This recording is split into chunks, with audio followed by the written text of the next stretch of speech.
nominee for, like, I guess, head of TSA.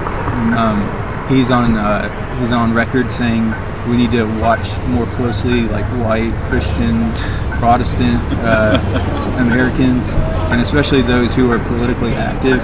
How does that make you feel after what you've been through, and after you've been pretty vocal about your Christian faith, to be targeted potentially by the American federal government? Yeah, well, I'm not in the least surprised. I already, we already live in somewhat of a police state. I've been wrongfully imprisoned before. Really?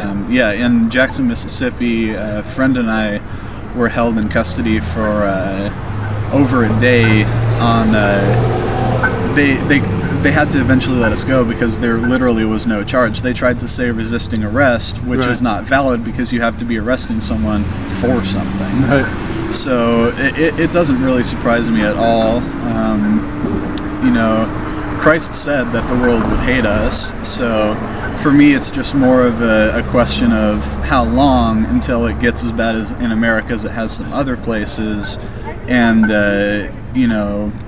when it comes down to the question of the federal government, all they do is get bigger and bigger, so that doesn't surprise me either. The answer to the problem is simply human nature and the nature of greed and obsession with power. If you have power, you'll want to use it, and once you start using it, you'll want more power. So clearly, the problem isn't any one particular thing. It's just a problem with human nature.